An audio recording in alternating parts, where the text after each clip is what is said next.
All rise. Court's now back in session. Have a seat, everybody.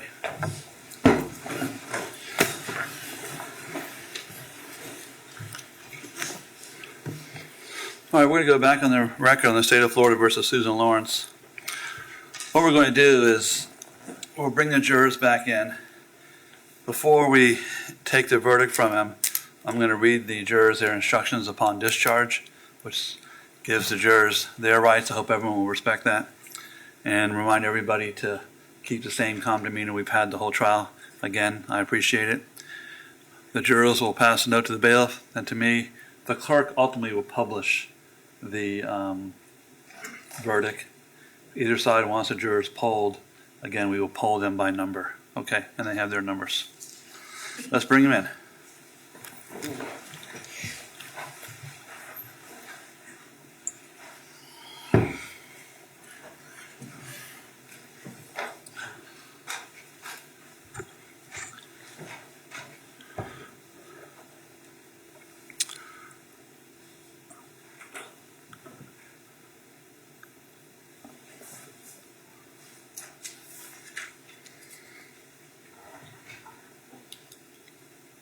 Yes, ma'am.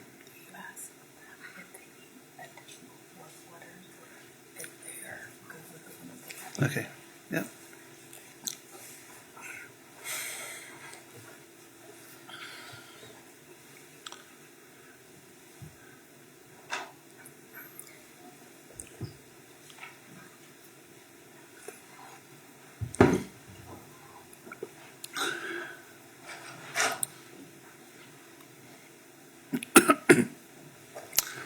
Ladies and gentlemen, it's my understanding you have reached a verdict in this case. Is that correct? What I'm going to read to you is the last instruction. This regards you as jurors. Ladies and gentlemen, I wish to thank you for your time and consideration of this case. I also wish to advise you of some very special privileges enjoyed by jurors. No juror can ever be required to talk about the discussions that occurred in the jury room, except by court order. For many centuries, our society has relied upon juries for consideration of difficult cases. We have recognized for hundreds of years that a jury's deliberations, discussions, and votes should remain their private affair as long as they wish it. Therefore, the law gives you a unique privilege not to speak about the jury's work. Although you are at liberty to speak with anyone about your deliberations, you are also at liberty to refuse to speak to anyone. A request to discuss your verdict or your deliberations may come from those who are simply curious, from those who might seek to find fault with you, from the media, from the attorneys, or elsewhere. It will be up to you to decide whether to preserve your privacy as a juror. Can you please hand the verdict to the bailiff, please?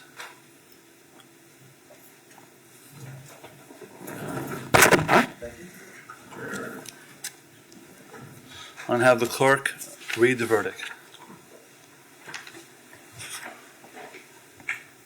Verdict as to count one. We, the jury, find as to count one of the charge. The defendant is guilty of manslaughter. Did the state prove beyond a reasonable doubt that during the commission of the offense, the defendant personally used a firearm? Yes. So say we all, dated the 16th day of August, 2024. Does either side wish to poll the jurors to be polled? Yes, sir. Madam Clerk, please poll the jurors by number only. Juror number 1, is this your verdict? Juror number 2, is this your verdict? Yes. Juror number 3, is this your verdict? Yes. Juror number 4, is this your verdict? Yes. Juror number 5, is this your verdict? Yes. Juror number 6, is this your verdict? Yes. Ladies and gentlemen of the jury, if you can go back to the jury room, please wait there and I'll discharge you in a few moments, okay? Here we go. Also, here's the last one. Oh wait, I don't think I dated that. Let me get that one back.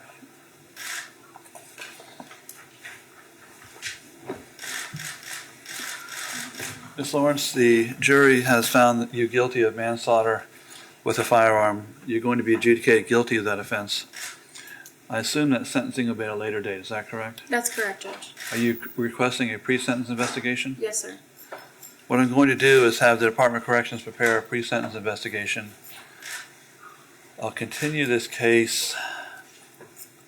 I'll put it all the way to the November docket, although I expect us to be sentenced long before that. I'm just putting us far enough away to get everything done. So when we get the PSI done, then please contact my office. We'll set a sentencing.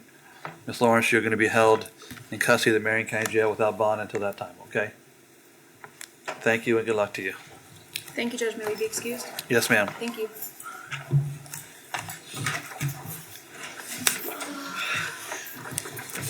Oh, God, thank you.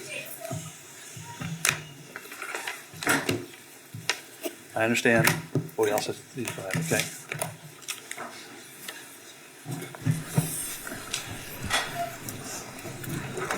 We will be in recess.